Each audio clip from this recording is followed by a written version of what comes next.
Bom dia, galera. Tudo bem? Glória a Deus.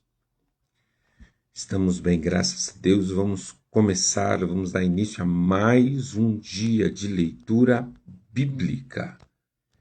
E você é o meu convidado. Deixa eu só colocar aqui. Isso.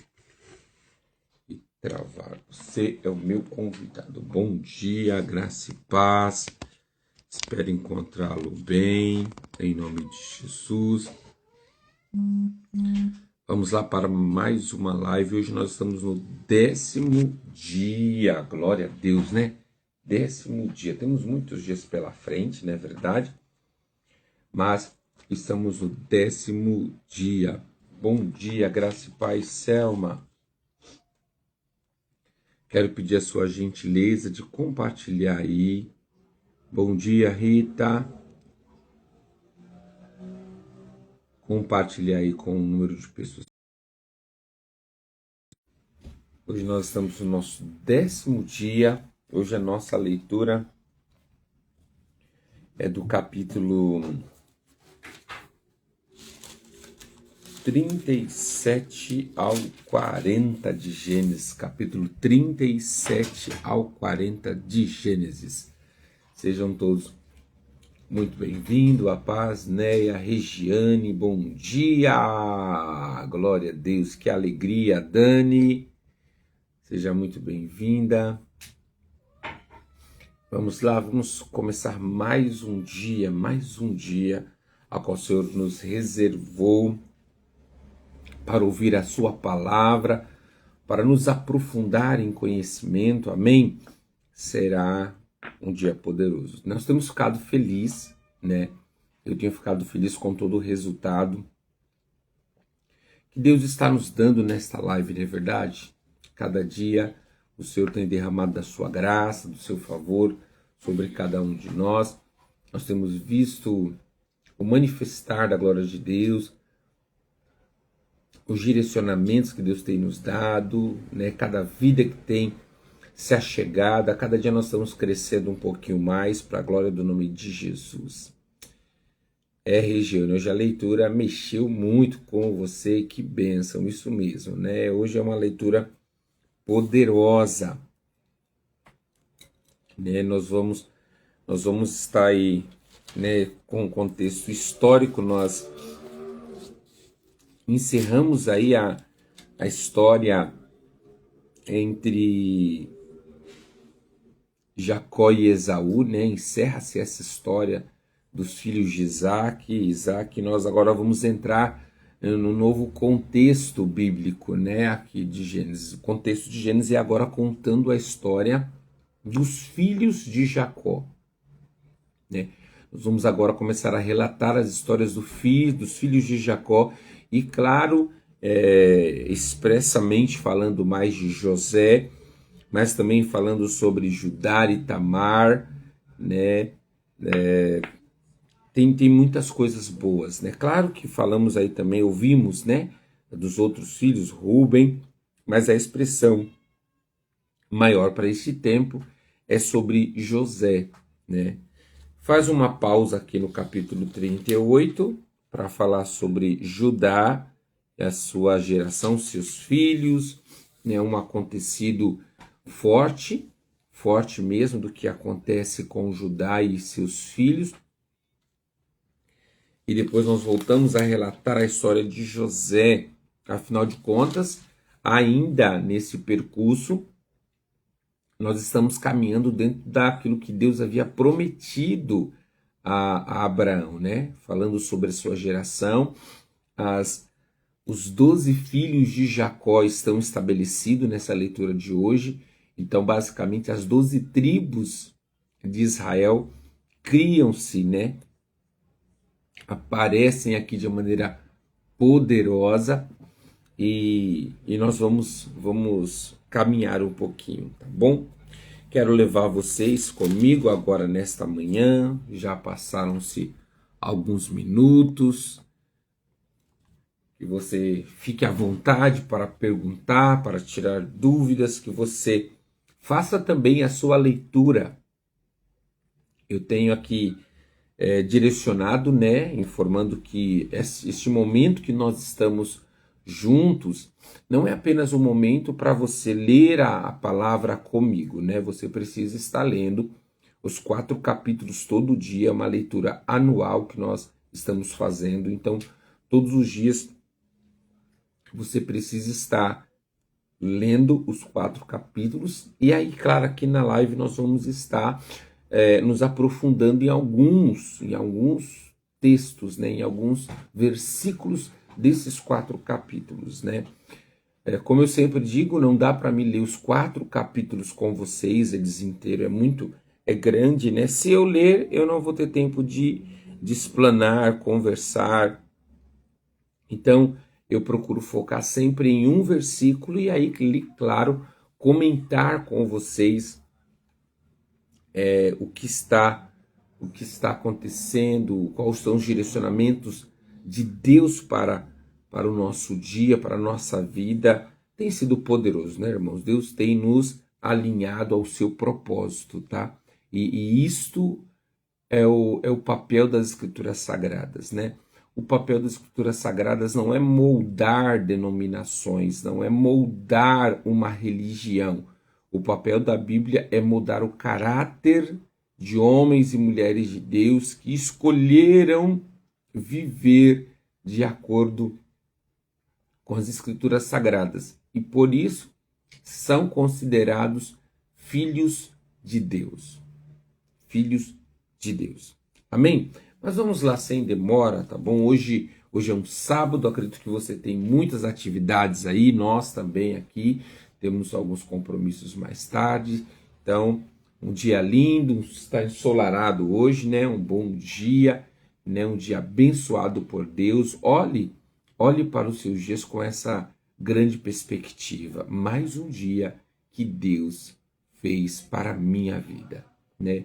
Não olhando egoístamente, né? Mas olhando mesmo, dizendo, Deus preparou esse dia para mim e eu vou vivê-lo com responsabilidade. Poderoso, né?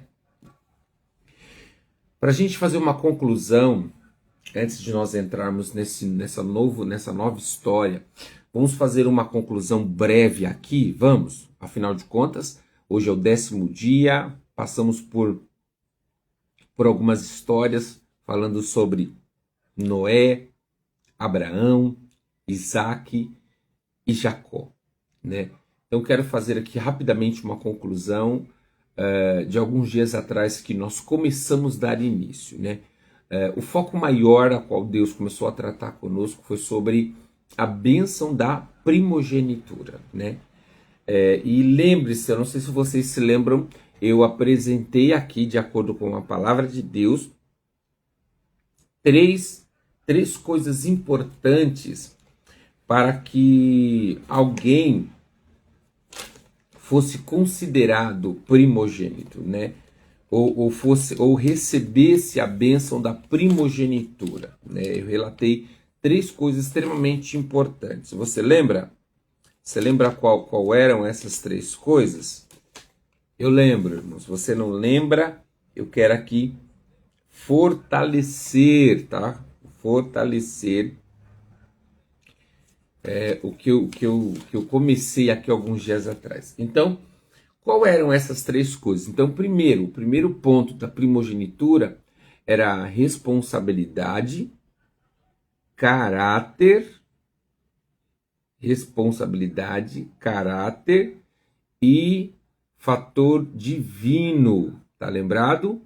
Responsabilidade, caráter e fator divino. Quando enquadramos esses 3 fatos, ou essas 3 características em Esaú, Esaú não passa nas características da primogenitura, porque no decorrer da história nós vemos o caráter de Esaú, né, um caráter duvidoso, né? Como eu disse, nós durante muitos anos, talvez eu e você lemos a Bíblia e a gente sempre apontou para Jacó como Jacó errado, Jacó que não prestava, Jacó que era o enganador, Jacó que era o manipulador, mas nós não podemos deixar de analisar a história, e a história nos diz que em um momento da vida de Esaú, ele vende a primogenitura, ele faz um acerto, ele faz um acordo, um pacto com Jacó, e ele não honra este acordo quando ele vai de frente com o pai. Quando Isaac chama Esaú para preparar a primogenitura, ele não deveria ter aceito aquele convite. Ele iria ao pai, mas quando o pai falasse para ele: Esaú, hoje é o dia de eu abençoar você com a primogenitura, vai à caça e depois prepare um alimento e traga aqui, ele deveria ter recusado e falado: pai, eu não posso aceitar a primogenitura porque eu troquei, eu vendi a meu irmão por uma necessidade, né? Mas Esaú esquece do acordo que ele havia feito com Jacó e ele vai, e quando volta, Jacó já tinha sido abençoado com a primogenitura, de acordo com aquilo que nós já analisamos, os fatos que nós analisamos. E quando olhamos para esse fato de Jacó, qual Jacó, orientado pela sua mãe, pega um animal, mata sua mãe, prepara um guisado, prepara um alimento, Jacó coloca a pele do cordeiro, seu pai toca e seu pai, de uma certa forma, é enganado por Jacó e Rebeca e abençoa Jacó. E aí se instala esta visão do enganador, do manipulador.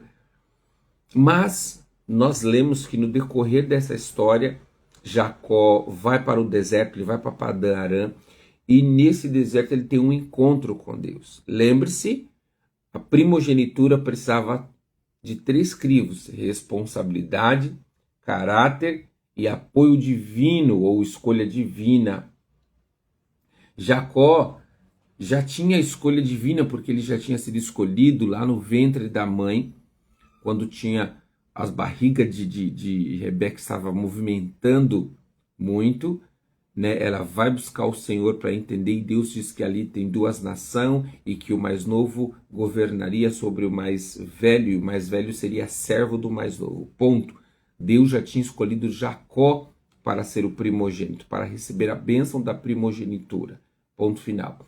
Mas com essa atitude de Rebeca, né, de incitá-lo a enganar o pai para receber a primogenitura, Jacó ele perde esses 2 conceitos, a responsabilidade e o caráter. Mas no encontro que Jacó tem com Deus no deserto, muda tudo isso.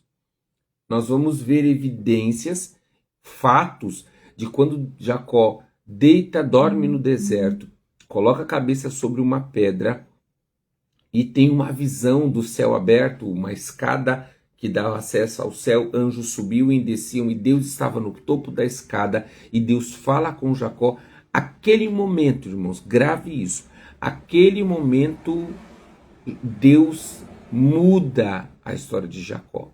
Deus não muda a história de Jacó apenas lá no Peniel mais à frente. Deus muda a história de Jacó ali naquele primeiro encontro. Pode ver que daquele primeiro encontro nós vamos ver um Jacó fiel, um Jacó que honra o seu sogro, um Jacó que trabalha 14 anos sem nenhum proveito a não ser a mão das suas esposas, mas ele não enriquece, ele não tem salário, ele não tem nenhum benefício, ele trabalha 14 anos de graça, totalmente de graça ao seu sogro. Claro que a sua compensação pelo trabalho seria o casamento com Raquel.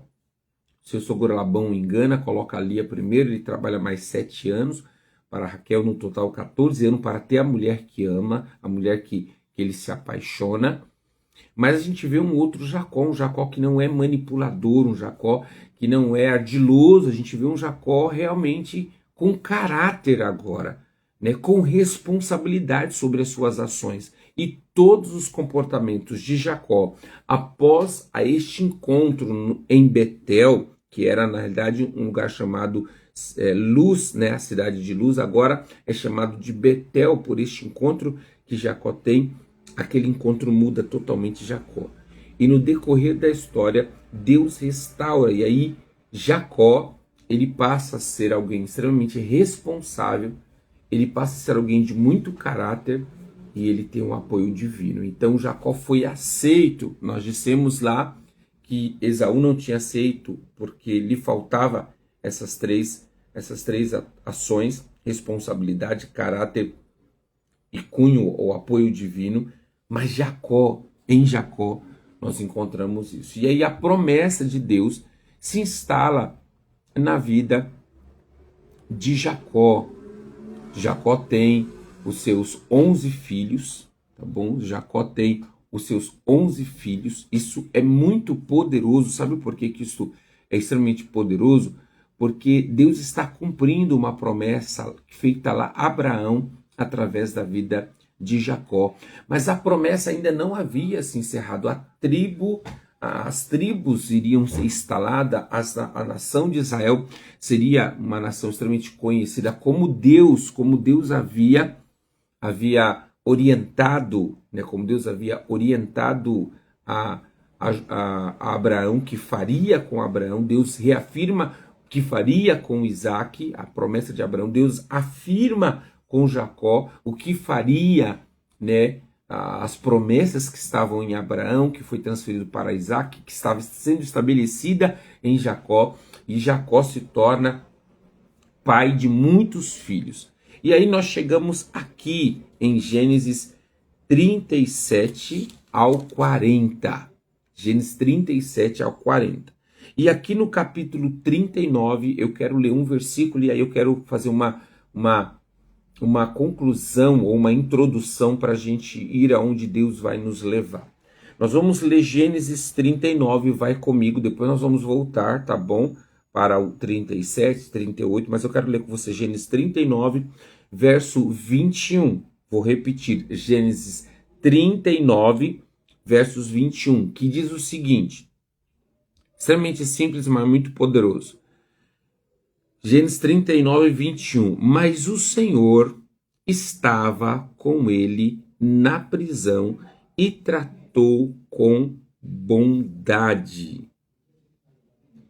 Mas o Senhor estava com ele na prisão e o tratou com bondade. Glória a Deus por isso, né? Como assim, pastor? Nem vimos José e a gente já vai ver José na prisão? Calma lá. No capítulo 37 de Gênesis, que é a proposta de hoje, nós vamos ver que aqui conta a história da formação dos filhos de Jacó, né? Vai falar o nome dos filhos, quem eram os filhos, as esposas de Jacó. E aparece aqui o crivo desse menino chamado José, o filho da velhice de Jacó. Esse menino é um menino abençoado, é um menino muito querido pelo pai e que, de uma certa forma, traz uns certos ciúmes porque tinha duas relevâncias. Além de ser o menino da sua velhice, era o filho da mulher a qual ele amava, era o filho da mulher a qual ele trabalhou 14 anos para tê-la, né? Jacó não trabalha apenas 7 anos, porque Jacó trabalha 7 anos, os primeiros 7 anos com intenção de receber Raquel, seu sogro não a dá, então ele trabalha mais 7 anos, né? E aí, com 14 anos é que ele tem aquilo que ele almejava, aquilo que ele desejava. Então ele não trabalha apenas 7 anos por Raquel, ele trabalha 14 anos. Claro que de uma certa forma ele ganha Lia, né? E ele passa depois, com o passar do tempo, a amar Lia, mas ele não amava Lia quando a recebeu. Ele não tinha um sentimento, ele não tinha um estímulo para Lia, mas depois, com o passar do tempo, com o relacionamento, com as bênçãos que vai acontecendo, Jacó, ele ama Lia, e esta Lia, juntamente com as suas servas, Raquel, juntamente com as suas servas, geram 11 filhos para ele, até o capítulo 37, tá, irmãos? Depois nós vamos ter aí o nascimento de um 12º filho, chamado Benjamim, mas por enquanto nós queremos nos ater ao 11º filho, chamado José. Esse José cresce, né, sendo mimado pelo pai, não adianta, era o filho da velhice, não é assim? Vamos lá, né? A gente olha e fala, nossa, mas ele não poderia ter sido assim diferente. Mas vamos ser sinceros, irmãos.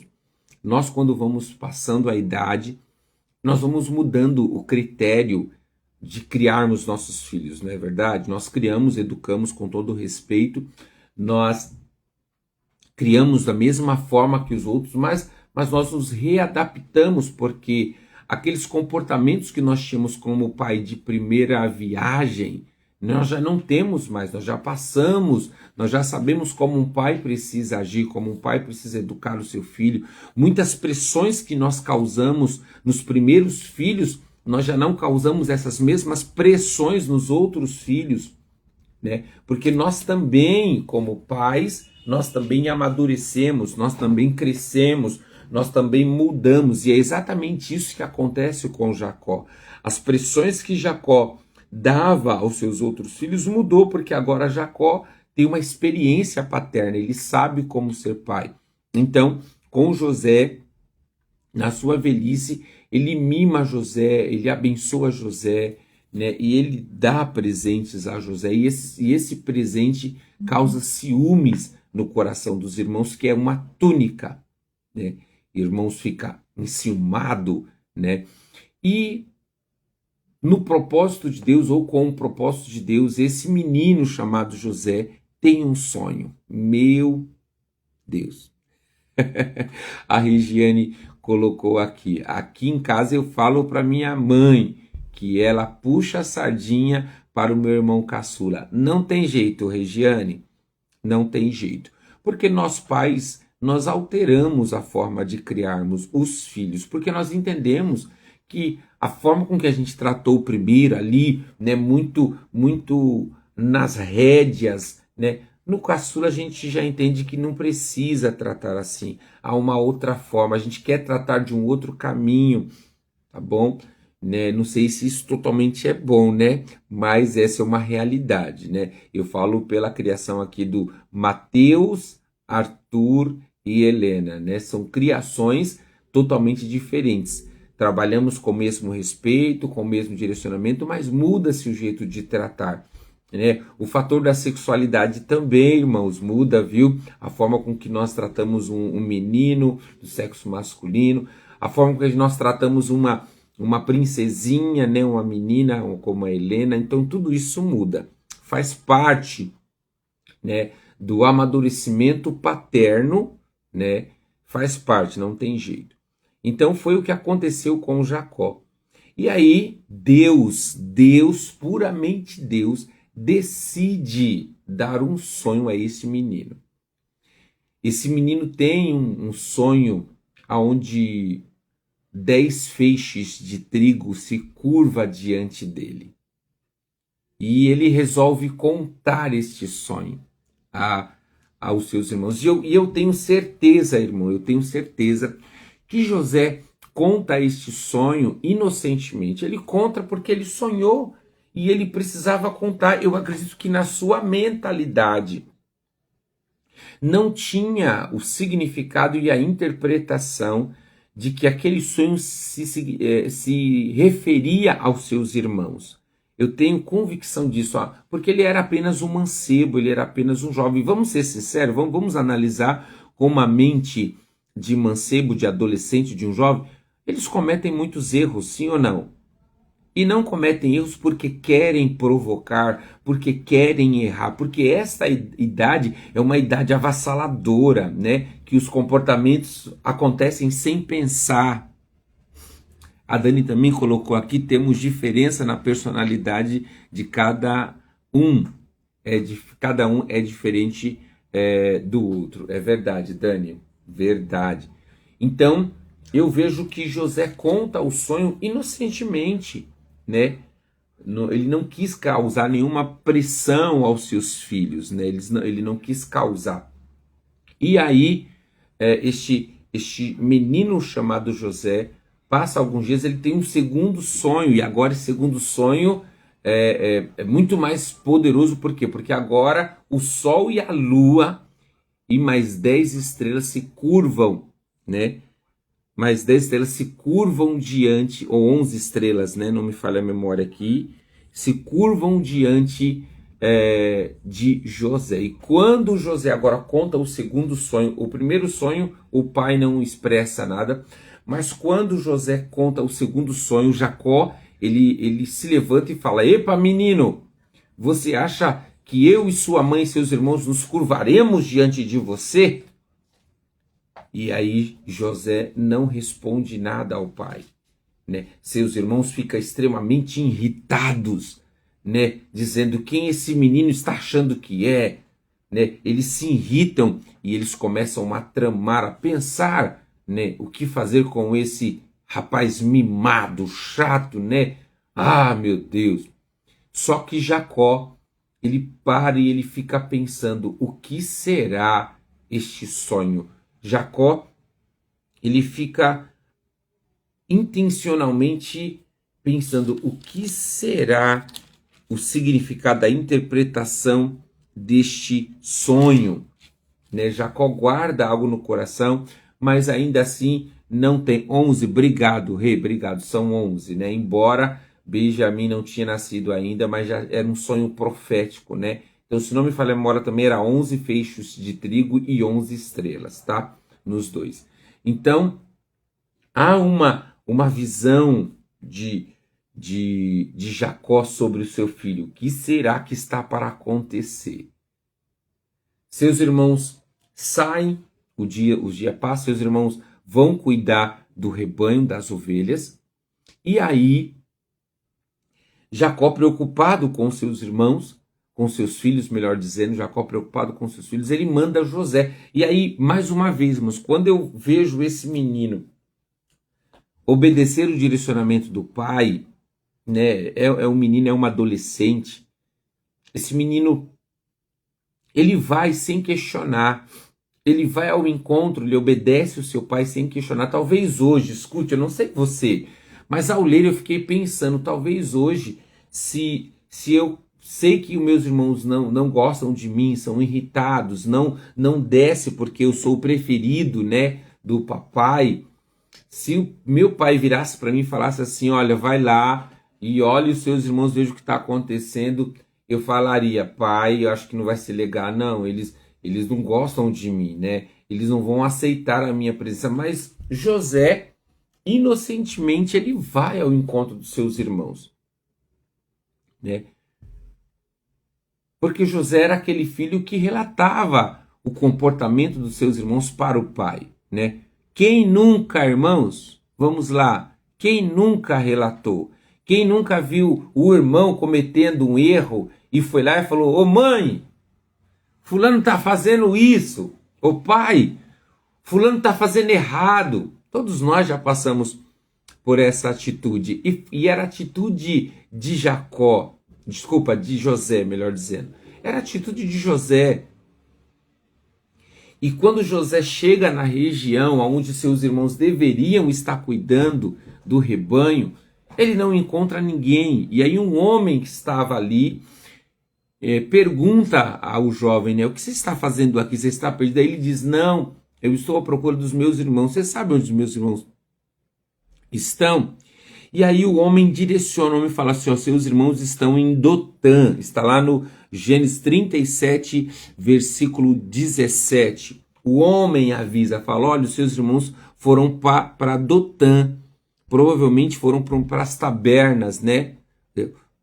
Os bares de hoje tinham o nome aí de taberna, né? Onde os homens iam beber, as pessoas iam beber. E aí José vai atrás. Quando José chega próximo do lugar, seus irmãos olham, irmãos, e fala: ah, lá vem este sonhador, lá vem ele. E aí os irmãos começam a tramar contra José. E, meu Deus, os irmãos não tramam apenas dar uma lição em José, os irmãos tramam em matar José. Olha só, irmãos, o que faz, e sabe que eu enxerguei aqui, não era apenas, os seus irmãos não tinham apenas uma raiva, os seus irmãos tinham inveja de José. Tinham inveja. E olha o que a inveja produz a morte. E aí esses irmãos, eles tramam a morte de José. Porém, Rúben, o mais velho, olha para aquela situação e tenta intervir. Mas para não ser, eu vejo isso, para não ser excluído do meio dos irmãos, ele não diz para os irmãos assim: ei, vocês estão errados. Afinal de contas, ele também é nosso irmão, né? Não. Rúben fala assim: calma, não vamos matá-lo. Vamos apenas jogá-lo numa cisterna, né? E deixá-lo ali, porque Rúben queria ganhar tempo. Rúben, por ser o mais velho, não teve habilidade, não teve inteligência do que fazer. Apenas ele pensou rápido, falou assim: vamos apenas jogar esse menino na cisterna, né? Vamos dar uma lição apenas. E aí os irmãos pegam José, jogam José numa cisterna e deixam ali. Rúben sai daquele ambiente. O texto bíblico vai falar que Rúben sai. Rúben pensa em resgatar.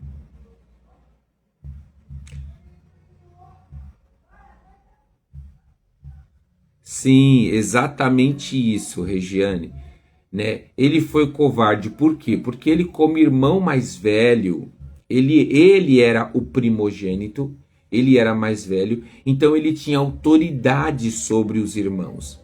Ele tinha uma autoridade, então os irmãos deveriam respeitá-lo.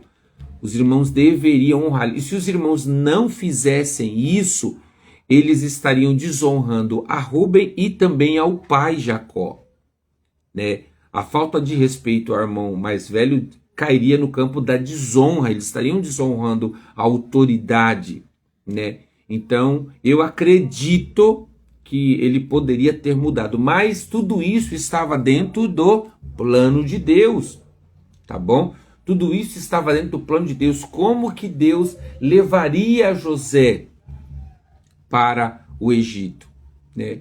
Que era a proposta, tinha um sonho, tinha algo a ser conquistado, tinha algo a ser alcançado. Eu sei que Deus talvez tenha os seus multiformes caminhos de trabalhar pela sua soberania, mas foi a forma e o caminho que Deus achou para realizar a sua obra através da vida de José. José fica ali na cisterna, queridos. José fica na cisterna. Acredito eu que com algumas escoriações, porque jogaram, o texto bíblico vai dizer que eles lançam José numa cisterna, e cisterna seria um poço seco, tá bom? Cisterna seria um poço que se secou, né? E ali não tinha como José sair, a não ser que alguém ajudasse ele a sair, tá? Ele não conseguiria sair com suas próprias pernas, com suas próprias forças, né? E aí Rúben sai, tenta planejar algo para resgatar, mas volta tarde demais.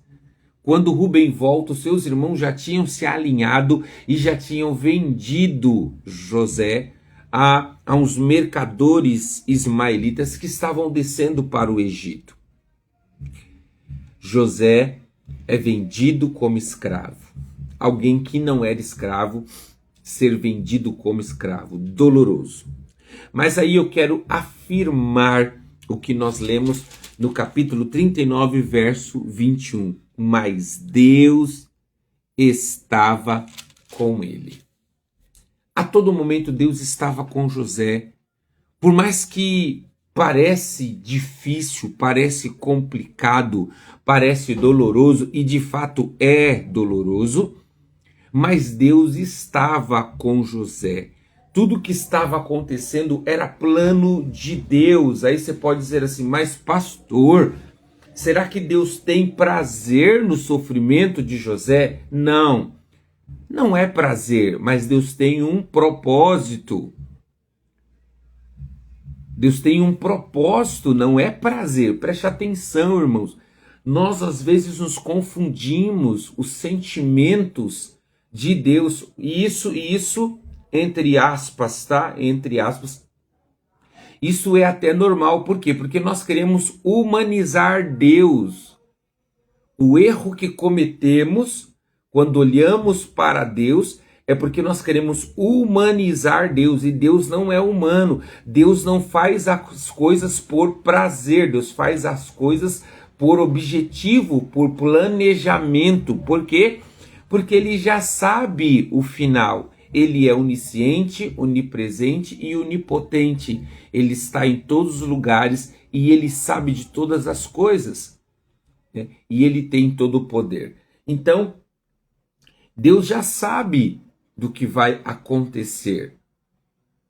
Ele já sabe o destino final de José. Afinal de contas, o próprio Deus revela a José o seu destino através dos 2 sonhos. O texto não diz, mas nós podemos acrescentar aqui, depois de acordo com a história, tá bom? Nós vamos chegar lá na leitura, mas nós podemos dizer que, apesar de nós não ouvirmos uma explicação aqui do que José achava do seu sonho, mas quando esse José chega em um determinado lugar, não vou falar agora não, vamos esperar um pouco, né? Vamos chegar lá devagar? Eu fico empolgado, irmãos, eu já quero adiantar, mas vamos lá. Então José, ele é vendido e ele vai para o Egito. Chega lá no Egito, um homem chamado Potifar decide comprar, não é isso? Decide comprar José. No capítulo 38, vamos só fazer uma reconsideração aqui. No capítulo 38, após os seus irmãos venderem José, o texto ele dá uma pausa na história de José e ele muda, ele começa a contar a história de Judá. O capítulo 38 começa a contar a história de Judá, a qual tem 3 filhos. Esses 3 filhos se casam, ou melhor dizendo, esse primeiro filho se casa, ele tem 3 filhos. O seu primeiro filho se casa, só que esse primeiro filho morre, tá? Só para você entender, para falar, onde é que foi parar o capítulo 38, bispo? O senhor pulou, né? Então, a história muda ali, eu acho que para a gente dar uma respirada, porque vai ficar punk a história de José mais para frente. Então, o texto dá uma pausa e conta a história de Judá agora, um dos irmãos de José. E aí Judá tem 3 filhos, e esse filho mais velho de Judá casa-se com Tamar, né? Só que este marido, este filho morre. E aí, por lei, né, na época, o próximo filho, né, deveria casar com a nora que ficou viúva. E aí, esse irmão do meio, ele casa, ele assume Tamar como esposa, porém, quando ele tinha relação sexual com Tamar, ele ejaculava fora. Por quê? Porque o filho que Tamar teria não seria dele, mas sim do seu irmão mais velho, né? Então, olha só, e aí Deus o castiga, irmãos. Deus castiga esse homem. Deixa eu ver aqui o nome dos meninos, para mim não ficar falando só. Deixa eu ver aqui o nome deles.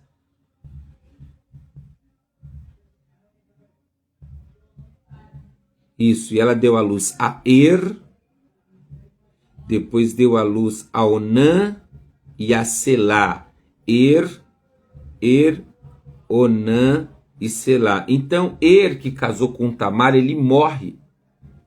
E aí Onã se casa-se com Tamar, só que Onã, ele começa a ejacular fora, né? Ele joga o sêmen, ele derrama o sêmen fora, no chão, impedindo que Tamar gere filhos para né? E aí Deus, o texto bíblico vai falar, o Senhor, porém, considerou mal, versículo 10 do capítulo 38.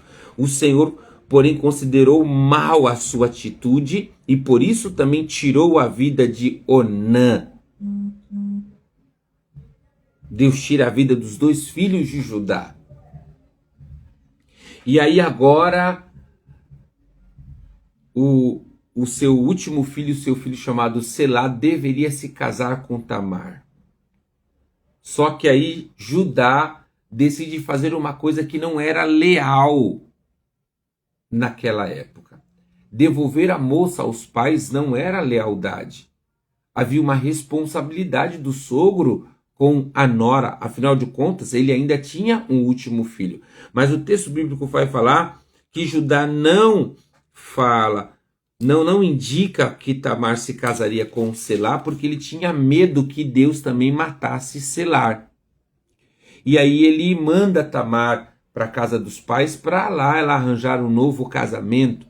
Só que ela já era uma mulher casada e a gente sabe no contexto histórico o que isso representava.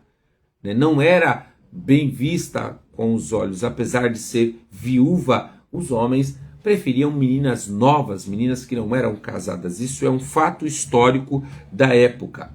Só que Tamar tem uma ideia. Tamar, ela tem uma ideia. Ela vai para uma certa cidade aonde tinha um encontro com outras mulheres e Judá vai para esta cidade aonde tinha um local de prostituição e aí Tamar coloca algo na sua veste, na sua face, escondendo o seu rosto.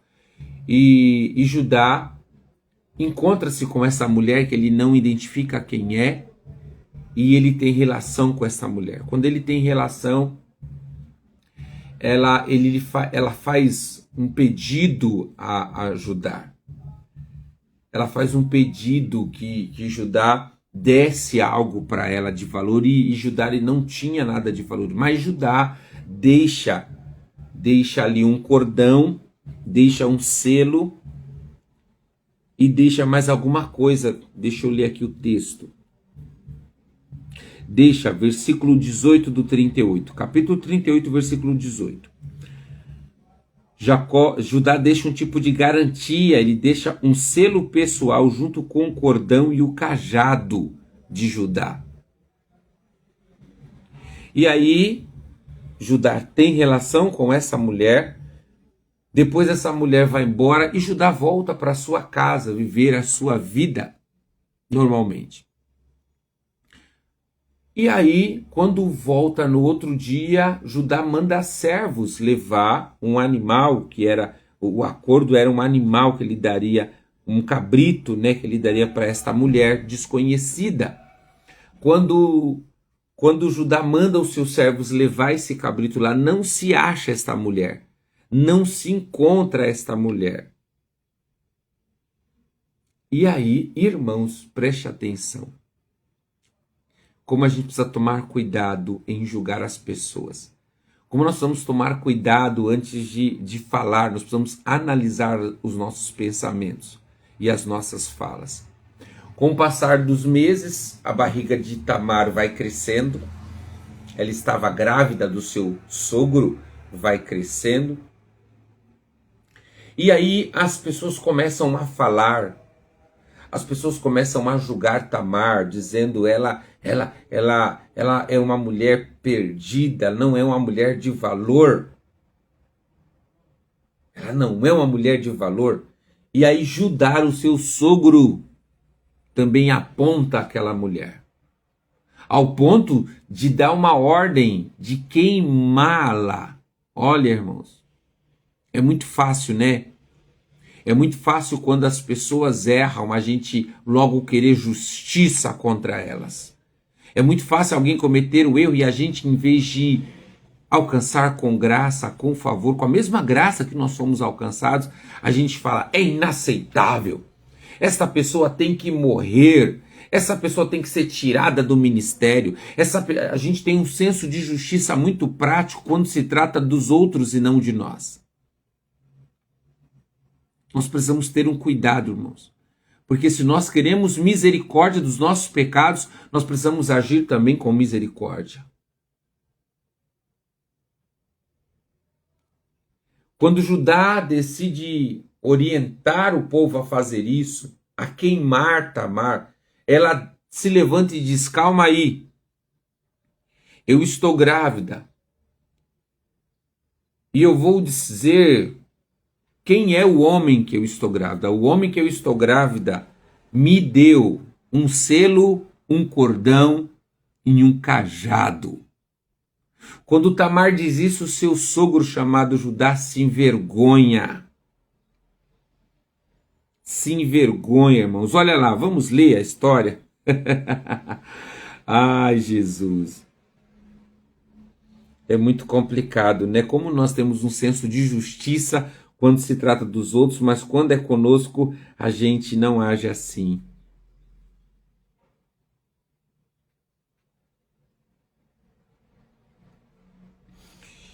Olha lá, versículo 24 do capítulo 38. Uns 3 meses depois disseram a Judá, sua nora.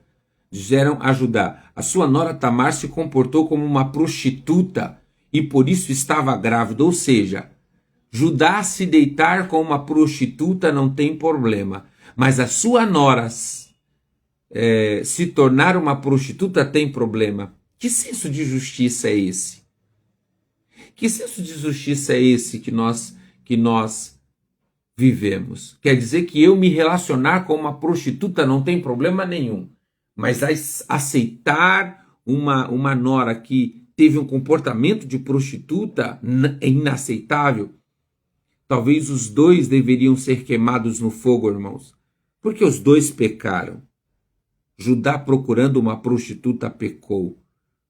E Tamar, ela, claro, entre aspas, tá, irmãos, com o seu comportamento, se fosse de fato uma prostituição, ela também havia errado, mas não foi isso que aconteceu. Tamar não se prostitui. Tamar simplesmente não aceitou o que o seu sogro queria fazer. O sogro queria descartá-la.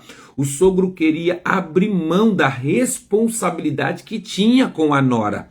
Afinal de contas, quando uma mulher saía de casa, era dado um dote por ela, pagava. O seu pai não tinha mais nenhuma responsabilidade por ela. Agora ela era de responsabilidade do seu marido e da família do seu marido.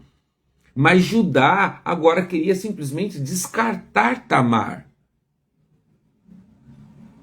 E ela, inteligentemente, ela pega o seu sogro. Olha lá. Judá então ordenou, traga-na para fora e queima. Olha lá, queime-na. Judá disse, traga-na para fora e queime-na. Quando a estava tirando de casa para matá-la, ela enviou a seguinte mensagem ao seu sogro: estou grávida de um homem que é dono desses objetos. Olhem com atenção de quem são este selo, este cordão e este cajado. Que mulher inteligente, hein, irmãs? Meu Deus. Judá os reconheceu imediatamente e disse: ela é mais justa que eu. Ela é mais justa que eu, pois não tomei as providências para que ela se casasse com meu filho Selar, e Judá nunca mais teve relação com Tamar. Olha só que terrível, né? Judá, um homem conhecedor, temente a Deus, deveria ser justo com a sua nora e dar o seu filho Selar como marido, ainda que ele não tivesse a idade. Ele já deveria ser dado, ser prometido até alcançar a idade, porque ela era a lei da época. Mas ele age injustamente, abrindo mão da sua nora, colocando ela para a escória, irmãos. Porque quando Tamar chegasse na casa dos seus pais, devolvida pelos seus sogros, ela seria totalmente mal vista, irmãos, pelo contexto histórico. Os seus pais olhariam para ela com repulsa, porque um sogro a devolveu. Ela não era uma boa mulher, ela não era uma boa serva ao ponto do sogro não assumi-la. E esta mulher age com muita inteligência. E aqui nós chegamos no encerramento da história de Judá, aqui apenas uma pausa, né? E aqui, claro que nós aprendemos algumas coisas, né? Primeiro, que nós não devemos julgar as pessoas. Nós precisamos olhar para nós e decidir, escuta, irmãos, decida caminhar com justiça sobre você e não sobre as pessoas. É muito fácil querer justiça das pessoas enquanto nós deixamos livres com um vale de pecado onde nós podemos pecar e somos justificados. Que triste isso, né? Que triste. Quando pessoas erram contra nós, nós queremos que Deus a destrua, que Deus a puna. E nós, quando erramos contra Deus, o que Deus deveria fazer conosco então? E aí, crente, você que está aí comigo esta manhã, será que eu sou assim? Será que você é assim? Quando as pessoas erram com você, justiça para eles. Mas quando você erra, você quer misericórdia? Então escute, irmãos, preste atenção. Se você quer ser abençoado, se você quer ser bem-sucedido, dê misericórdia às pessoas. Alcance as pessoas com misericórdia. Dê àqueles que te afrontam, dê àqueles que julgam, aqueles que se levantam com você, o ar da dúvida. Dê àqueles que erram a possibilidade de se redimir. Não julgue, porque a palavra de Deus mais à frente vai dizer no Novo Testamento: não julgue para não ser julgado. Toda vez que julgamos, nós somos julgados. Já imaginou, irmãos, se essa mulher tivesse sido queimada, a culpa que Judá carregaria nas costas? Já pensou que se por algum motivo essa mulher não achasse esses objetos e aí o povo a queimasse e depois de alguns dias Judá achasse os seus objetos? A culpa de sangue que ele não carregaria? Toda vez que nós agimos sem pensar, sem discernir, sem analisar, nós corremos o risco de do sangue das pessoas gritar na nossa mão. Porque nós queremos agir com justiça. Que o Senhor tenha misericórdia de nós e que nos dê um coração misericordioso diante dele. Aqui, no capítulo 39, nós voltamos para José. É isso mesmo, Viviane. É uma ótima lição essa história de Tamar e Judá. A Bíblia nos ensina através deles que nós não devemos julgar, que nós não devemos condenar a ninguém. Porque às vezes quando condenamos alguém, talvez será nós que deveríamos ser condenados. Porque essa é a lição que Judá recebe. Quando ele diz, esta mulher é mais justa do que eu, é porque ele diz, quem deveria estar sendo julgado e condenado seria eu, e não ela. Então, precisamos tomar cuidado para não cairmos como Judá, para não apontarmos como Judá. Que a sua atitude, a minha atitude, seja uma atitude de misericórdia e não de julgamento, e não de justiça. Mate-o. Vocês sabiam que o que levou Jesus para a cruz foi exatamente uma falsa acusação? O que leva Jesus à cruz é uma manipulação no julgamento de Jesus. Porque se não houvesse, irmãos, escuta, se não houvesse essa manipulação, olhando para situações jurídicas, legais, Jesus nunca seria morto. Porque nunca haveria culpa sobre Jesus. Jesus não pecou, Jesus não errou. Então Caifás precisou manipular o julgamento para levar Jesus à cruz. E tudo isso estava dentro do controle de Deus. Isso tinha que acontecer. Mas vamos lá, vamos voltar. Gênesis 39:1, nós vamos ver José crescer na casa de Potifar. Potifar compra esse menino cresce, se torna um homem de confiança de Potifar. E Potifar deixa ele cuidar de todas as coisas da sua casa. Ao ponto que esta mulher de Potifar está enviada de Satanás, não é verdade? Que mulher demoníaca. Ela olha para José e ela deseja José, ela trama contra José. E aí ela tenta José por várias vezes para que José deitasse com ela, para que José errasse contra o seu Senhor. Mas José, sendo um homem extremamente correto, sendo um homem totalmente leal, ele diz: o meu Senhor me deu autoridade sobre todas as coisas nesta casa, mas a única coisa que ele não me permitiu tocar foi a senhora. Mas essa mulher, com toda ousadia, agarra José. Ela se aproxima de José ao ponto de agarrá-lo e arrancar as vestes, a túnica de José. E aí José sai correndo, e quando José sai correndo, ela começa a gritar e ela trama: ele me violentou. E aí, antes de chegarmos a esse texto, eu quero repetir o versículo 21 do capítulo 39. Mas o Senhor estava com ele. Quando Potifar escuta isso, Potifar chama os seus servos e manda prender José.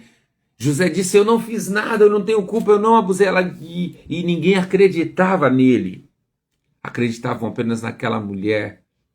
José é levado na prisão e José, ele conhece dois homens na prisão, o padeiro e o copeiro de Faraó.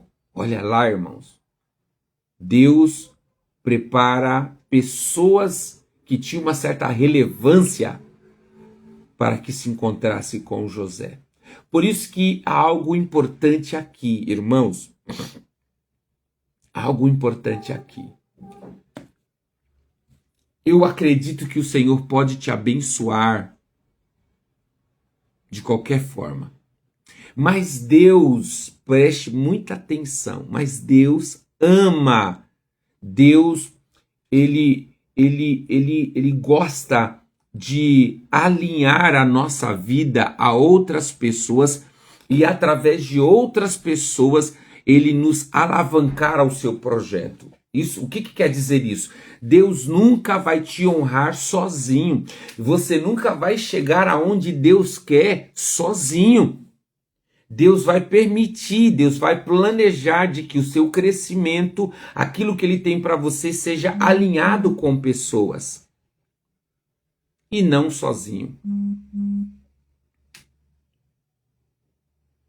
Talvez nós precisamos ter cuidado, escute, querido, revelação da parte de Deus. Talvez você vai olhar para as pessoas e talvez José poderia olhar como aqueles dois homens poderiam me ajudar. Eram presos como eu, estavam ali presos. Mas Deus fez uma aliança através de uma amizade na prisão entre José e o copeiro e o padeiro. Esses dois homens tiveram um sonho, e aqui que eu quero chegar. Quando esses dois homens tiveram um sonho, nós vemos um comportamento de maturidade em José. Nós vemos um comportamento poderoso em José. Poderoso, irmãos. Qual que é esse comportamento? Quando os homens contam para José o seu sonho, ele foi preso, né? E interessante, quando ele é preso, aí entra o versículo, né? Porque José é preso no capítulo 39, versículo 19, né? Diz assim: ao ouvir a mulher contar como José havia tratado,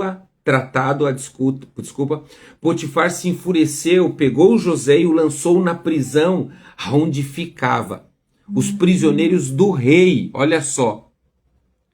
Irmãos, isso aqui são detalhes que você precisa prestar atenção.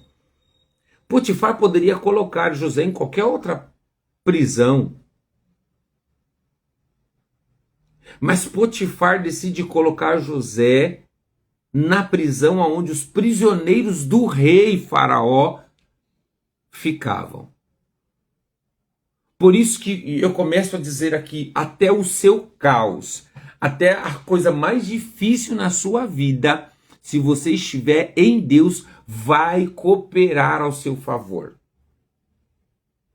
Tudo na vida de José, mesmo uma vida sofrida, uma vida problemática, um filho que saiu da aba do pai, que foi vendido, maltratado pelos seus irmãos, tudo isso de crise, uma crise familiar, estava cooperando para o bem de José.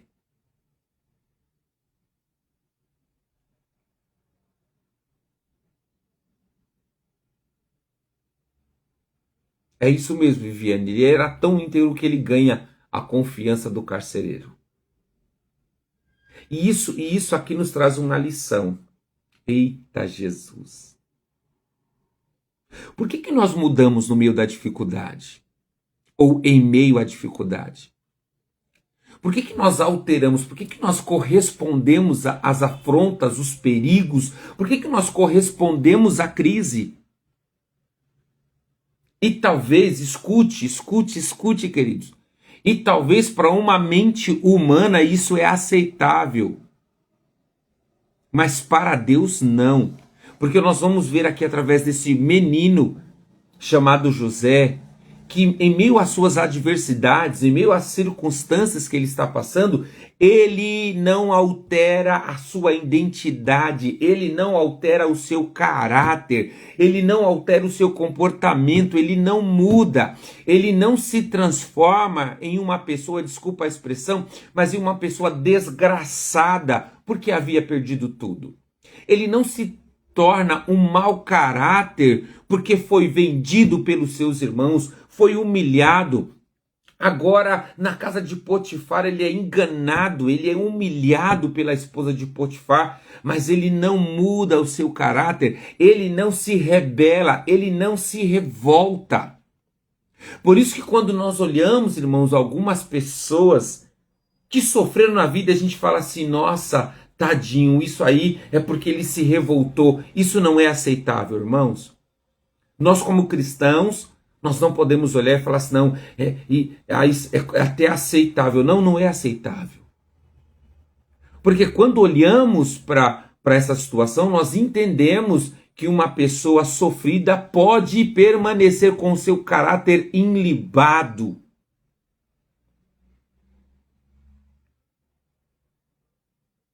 Nós não vamos ver nenhuma expressão de José questionando a Deus.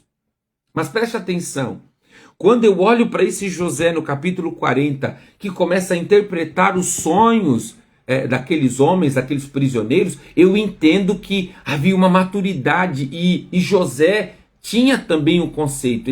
Eu acredito que ele guardava algo. Porém, isso é o que eu acredito, não é o que a palavra de Deus diz. Então, eu estou separando isso, tá? Eu estou separando. Porque a palavra não diz e José também responde. Porque José poderia ter ganhado a interpretação, Deus poderia ter falado como Deus não poderia falar. Porque quando os homens contam, olha lá, capítulo 40, versículo 8, diz assim, eles responderam, esta noite nós dois tivemos sonhos, mas ninguém sabe nos dizer o que significa. Olha a resposta de José, a interpretação do sonho vem de Deus, disse José. Conte-me o que sonharam. Então eu entendo, preste atenção, eu entendo que José também olhou para o seu sonho e levou a Deus. Porque se ele tinha esse pensamento de que o único que poderia interpretar o sonho era Deus, por que não levar o meu sonho a Deus? Por que levar apenas o sonho das pessoas a Deus? Então eu acredito que José levou. José teve a interpretação do sonho? Não sei. Não sei se ele teve. porque a Bíblia não diz. Mas eu entendo que ele levou diante de Deus. E nós vemos um menino, um jovem, e que agora estava se tornando um homem, que tinha o seu comportamento ilibado, um comportamento reto diante de Deus. Um homem de caráter que não muda devido às circunstâncias, que não se aproveita da sua fragilidade para se tornar um mau caráter. Como disse bem a Viviane, o camarada foi preso. E quando chegou lá, ele não se revoltou, ele não chutou o pau da barraca e não disse assim: quer saber, Deus, o Senhor não está nem aí, eu também não estou nem aí não, eu cansei de ser fiel, porque nós faríamos assim, não é não? Não é não, querido? Talvez eu não faria hoje, talvez você não faria hoje pela sua maturidade, mas quantas vezes nós já fizemos isso? Porque alguma coisa estava dando errado e a gente falou: eu não vou para a igreja mais não. E para a igreja para quê?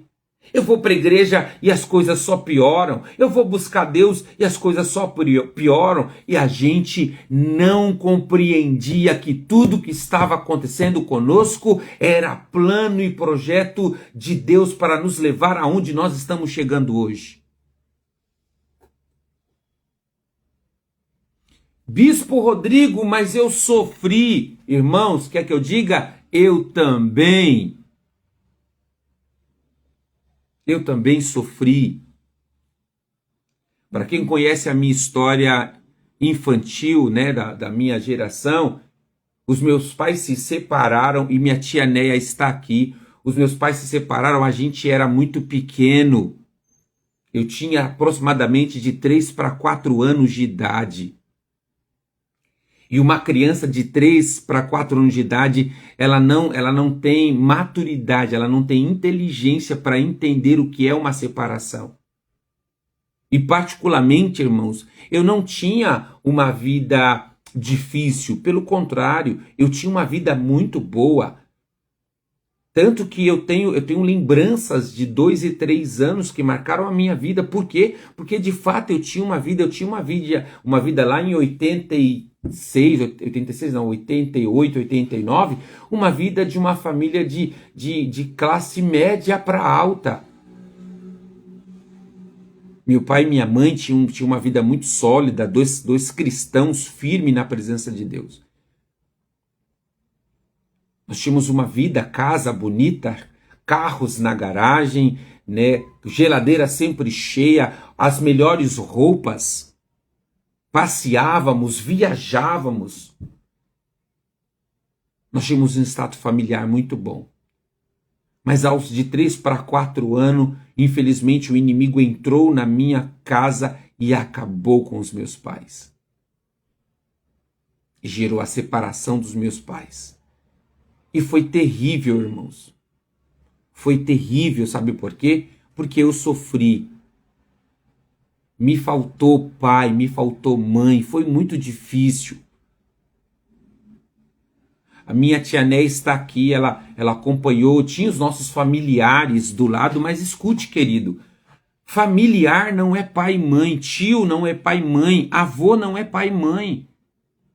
Meus avós já tinham muitas dificuldades porque tinha muitos filhos e além dos filhos, meus avós já cuidavam de 2 netos como os filhos. Agora tinha mais 3 netos para cuidar e nós tentamos. Eu não sei se a Neia se lembra, eu ainda me lembro. Eu lembro que nós tentamos. Nós fomos morar do lado, a gente foi morar dentro da casa dos meus avós. Mas era uma época muito difícil, irmãos. Chegou uma época que eu lembro que mesmo pequeno, vocês veem, mesmo pequeno, chegou uma época que eu, a Mara e o Wellington, nós sentamos, nós 3, e nós percebemos a dificuldade que estavam meus avós de nos sustentar e de administrar uma casa com tantos filhos e agora com mais 3 netos. E que não era responsabilidade deles, afinal de contas, esses 3 netos tinham pai e mãe. E aqui eu não quero gerar nenhum julgamento, tá bom? Não quero levar nenhum julgamento aos meus pais. Eu estou falando aqui de uma dificuldade que se instalou. Nós tivemos muita dificuldade, os meus irmãos acabaram indo para alguns caminhos. Eu também aprendi algumas coisas que não deveriam. Mas por algum motivo, Deus ele nunca permitiu que eu me envolvesse com algumas coisas. Deus nunca permitiu. Isso é real, irmãos. Deus nunca permitiu. Eu sinceramente, eu não sei explicar. Falar assim, mas por quê? Eu não sei explicar. Simplesmente Deus não permitia. Deus colocava pessoas, assim como Deus colocou pessoas na vida de José, Deus colocava pessoas na minha vida. Eu me lembro de uma das histórias. Meu Deus, já é 9 horas. Senhor da glória. Eu me lembro de uma das histórias, eu estava um pouco rebelde. Criança sem pai, irmãos. Criança sem pai é complicado. Eu me lembro que eu estava meio rebelde, né? Vivia pela rua, né? Não morava com minha mãe, morava eu e meu irmão. A Mara nessa época acho que já tinha casado com o Sérgio. Acho que já tinha casado com meu segundo cunhado. Já tinha casado. E aí eu me lembro que eu estava meio rebelde e eu tinha mania. Olha só, irmãos, olha o perigo. Eu tinha aí um perigo, né, um comportamento. Eu pegava rabeira nos ônibus. Lembra aqueles ônibus que tinha o ferro do lado de fora? Que hoje não tem mais. Então, com aquele ferro do lado de fora, eu pegava rabeira. E aí eu me lembro que um dia eu subi no ônibus para pegar rabeira. Na hora que eu subi, o meu tio Tuxa, né, o esposo da Neia, estava descendo. E aí o Tuxa pegou eu pelo braço e falou: o que você está fazendo aí, rapaz? Você vai se machucar. E eu fiquei bravo com o Tuxa. O Tuxa falou: não, você não vai ficar aqui não, você é doido, você vai cair do ônibus e você vai se machucar. E aí ele me colocou dentro do carro dele. Eu me lembro que ele conversou comigo, me colocou dentro do carro e me levou para a casa dele, né? E aí eu fiquei alguns dias na casa da Ney e do Tuxa. Então nós tivemos, aqui é só um pedacinho, irmãos, né? Se a gente sentar aí, a gente tem boas horas para falar de toda a história, de todo o sofrimento, de tudo que aconteceu, mas Deus, escute, Deus sempre esteve do meu lado. Assim como eu quero afirmar nesta manhã que mesmo que você tenha passado por adversidade ou esteja passando, eu quero declarar, Deus está do seu lado. E você fala assim, mas pastor, como Deus pode estar do meu lado se o caos se instalou? Eu perdi a minha família, eu perdi emprego, eu estou doente. Como que Deus pode estar do meu lado? E eu quero dizer, Ele está do seu lado. O que você precisa fazer é permanecer fiel a Ele e o seu fim mais para frente, mais alguns anos à frente, você vai poder contar a sua vitória. Assim como hoje eu conto a minha vitória. É isso mesmo, né? Deus cuidou. Deus fez o jeito dele. E eu cresci, irmãos, escuta, eu cresci muito diferente de José. Eu admiro este homem chamado José, porque José, ele conseguiu superar. José conseguiu superar as suas dores. Por quê? Porque José nunca... O grande problema, meu Deus, o grande problema, irmãos, é que a gente olha para si mesmo, olha para nós mesmos com um olhar de vítima, com um olhar de coitado, com um olhar de escravo. Esse é o problema. Quando alguma coisa instala na sua vida, na minha vida, a gente vira para nós e fala assim, ai, coitado de mim, ai, que dó de mim, ai, que... E a gente começa a nós mesmos a se colocar para baixo. esperando as esmolas das pessoas para ver se alguém olhe para nós e fala, é mesmo, que dó do bispo Rodrigo, ai meu Deus, que dozinha dele, coitado. Não, irmãos, nós não podemos olhar para nós assim. Olha como José olha para ele mesmo, em todas as adversidades ele estava ali, porque eu entendo, escuta, eu entendo. Eu entendo, embora a Bíblia não imprima isso, mas eu entendo que José a todo momento dizia, eu não sou escravo. Eu sou hebreu. Não era para mim estar aqui. Esse era o pensamento de José. Tanto que José ele vai ser preso, mas ele não atua como um preso, ele não atua como alguém que cometeu erro.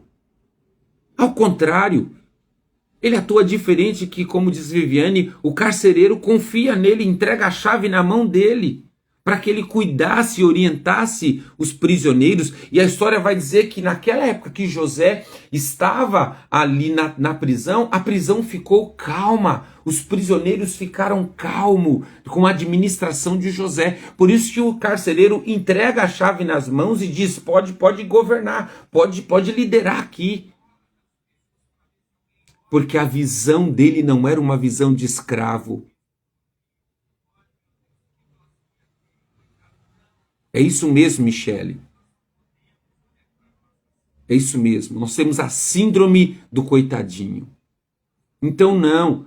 Aconteceu alguma coisa, realmente aconteceu, a gente não é tolo, mas a gente fala, todavia Deus vai ser fiel comigo, todavia eu vou alcançar o que eu preciso alcançar, a chave vai virar, esse ciclo de dor vai acabar e vai chegar o dia da vitória, um dia a minha vida vai mudar e eu vou trabalhar para isso, eu vou orar para isso e eu vou sair dessa vida, eu vou sair desse contexto e não ficar olhando para nós como se alguém tivesse que fazer algo. Não, irmãos. Deus vai te dar habilidade suficiente. Deus vai te dar capacidade suficiente para sair dos lugares de crise. E você vai glorificar a Deus quando Ele te colocar em lugares de honra. José interpreta, deixa a gente terminar. José interpreta os dois sonhos desses homens. Ele diz que somente direcionado por Deus, e aí Deus lhe dá habilidade. Ele interpreta, ele diz que o padeiro vai morrer, o sonho dele representava isso. E ele vira para o copeiro e diz, de você, copeiro, o seu sonho é que Faraó ele vai devolver o seu cargo. Você vai voltar a ser copeiro do rei. E aí José diz, ei, copeiro, quando chegar na frente de Faraó, fale sobre mim. Que pena, irmãos. Quando o copeiro vai para Faraó, o copeiro não se lembra de José. Ai. E a gente vai ver José reclamar. Nós vamos ver José chorar e falar, infeliz daquele copeiro. Eu interpretei o sonho dele, aquele mal agradecido nem lembrou de mim. Não, irmãos. José ficou em paz, sabe por quê? Gênesis 39, 21. O Senhor estava a relacionar com Deus. Porque quem se relaciona com Deus está seguro, está firme. Eu não preciso, ainda que um caos, ainda que um problema se instale na minha vida, eu não preciso entrar em desespero, porque de fato, se eu sirvo a Deus, eu confio nele, Ele vai se levantar ao meu favor, Ele vai fazer algo, Ele vai suprir a minha necessidade, Ele vai me abençoar, seja o que eu tiver que passar, eu vou passar. E Deus permanecerá sendo fiel comigo. E eu carregava esse estigma, diferente de José. Eu questionava a Deus, eu falava, nossa, como eu vou chegar a algum lugar? Eu não tive um pai para me impulsionar, eu não tive uma mãe para me impulsionar. Eu tive que fazer sempre por mim mesmo, irmão, ninguém pagou nada. E eu não estou aqui fazendo um desabafo, tá bom? Aqui é apenas um testemunho. Ninguém pagou nada. As roupas que eu usei, escuta, irmãos, a roupa que eu usei até os 18 anos foram roupas doadas. Eu não sabia, até eu começar a trabalhar, eu não sabia o que era comprar roupa. Eram doadas, eram sapatos doados. Às vezes o sapato doado vinha todo bonito. Você olhava bonito, sapato lindo, sapatos caros. Mas quando você virava o sapato, pelo contrário, tinha um buraco, tinha um furo. Dava para usar, você só não podia usar no dia de chuva, porque senão molhava a meia. Usava roupas muito maiores, ternos, naquela época eu usava terno, né? Rapaz, o terno defunto era maior, porque era doado. Mas eu me alegrava.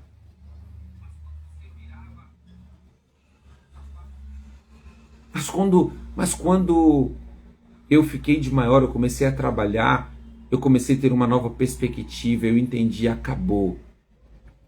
Acabou o sofrimento, agora eu posso. E o Senhor foi me abençoando, foi me abençoando, foi me abençoando. Eu tive que enfrentar.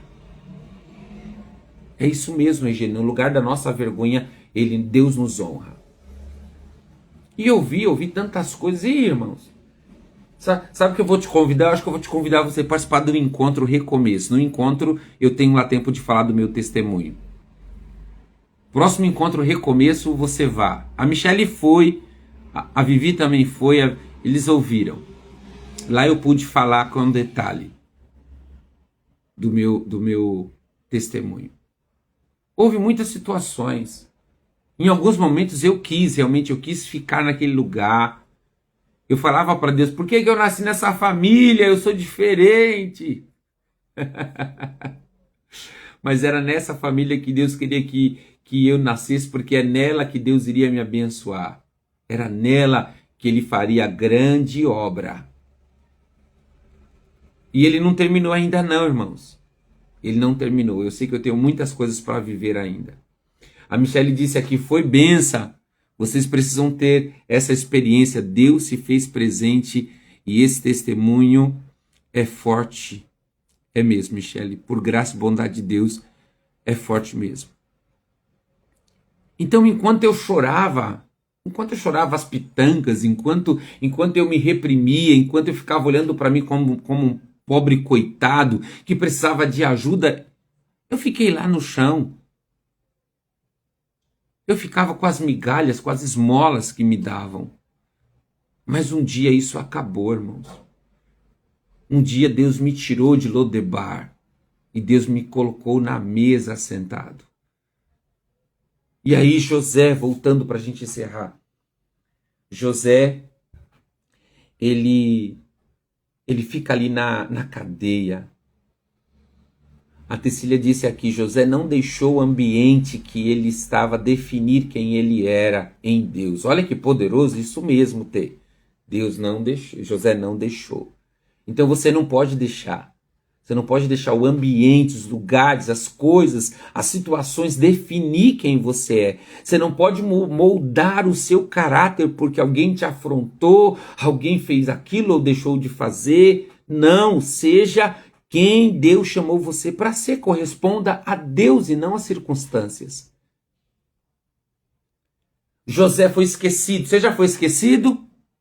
Sim ou não? Diga aí, você já foi esquecido por alguém? Eu já. Morreu? Não.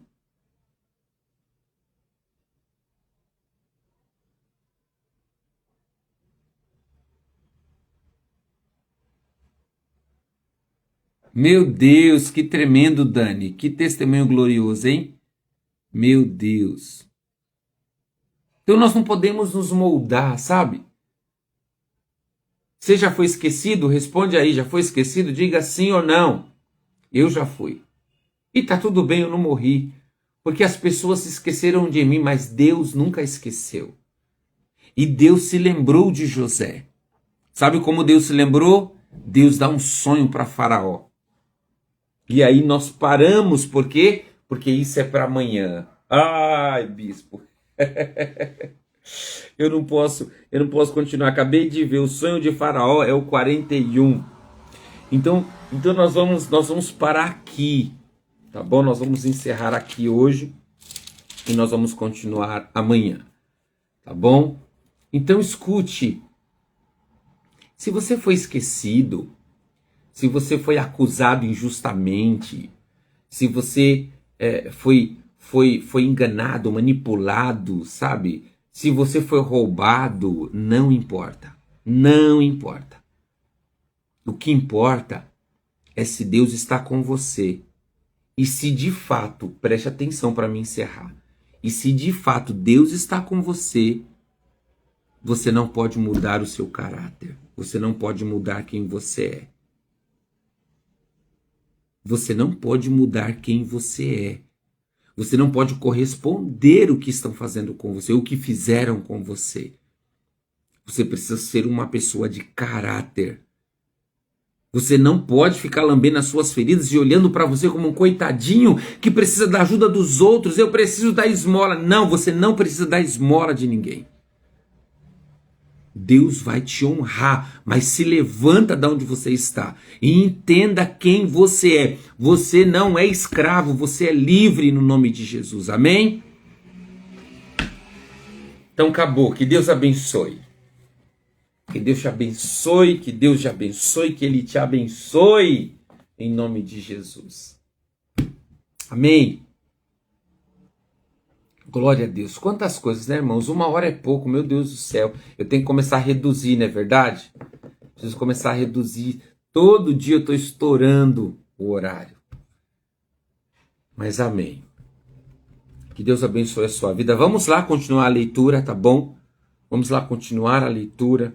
Continue amanhã. Nós vamos ler Gênesis 41 ao 44. Será um outro tempo poderoso. Vamos ver o que aconteceu com José após o sonho de Faraó. E será um tempo poderoso. Meu Deus, quantos ensinamentos que as Escrituras nos dão, né, irmão? Então fique com esse texto, tá? Gênesis 39, 21. E Deus estava com José na prisão. E Deus está com você, seja aonde for o lugar, qual for a circunstância, seja qual for o problema, Deus está com você. E por isso você não pode corresponder. O lugar não pode te influenciar. A situação não pode te influenciar. Você precisa permanecer firme, fiel. As pessoas vão nos chamar de bobo, as pessoas vão nos chamar de trouxas, mas nós não somos. Nós decidimos ser diferentes. Amém?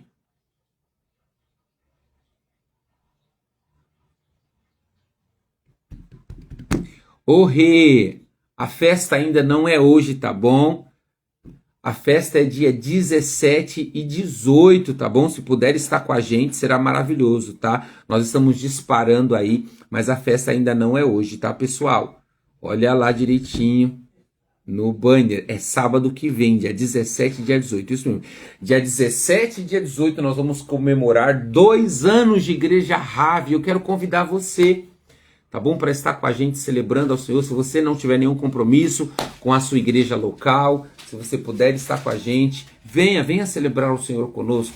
Venha agradecer ao Senhor Jesus por 2 anos de Igreja Rave, para a glória do nome de Jesus, tá bom? 2 anos onde o Senhor tem feito, tem derramado milagre, tem abençoado vidas e famílias e tem acrescentado a cada dia. Fica em paz, rei. Esses dias a tia Lia tá aí ainda, tia Lia. A tia Lia achou que era, acho que 15 dias atrás. Eu falei, eita, mulher de Deus. Ainda não. A gente podia ter feito festa o mês inteiro, né, Regiane? O mês de janeiro inteiro de festa. Quem sabe o ano que vem a gente faz um mês de festa, né? Não em vez de 2 dias. Aleluia. A Tecília falou assim, meu Deus. Um mês de festa? Será que a gente aguenta um mês de festa? Mas vamos lá. Vamos agradecer a Deus para a gente encerrar. Senhor, obrigado, Senhor. Obrigado por mais um dia, mais uma live, mais uma leitura bíblica. E como a história de José sempre vai impactar os nossos corações. Sempre. Como esse jovem, tão jovem, teve uma sabedoria incrível. Não se vendeu, não se contaminou.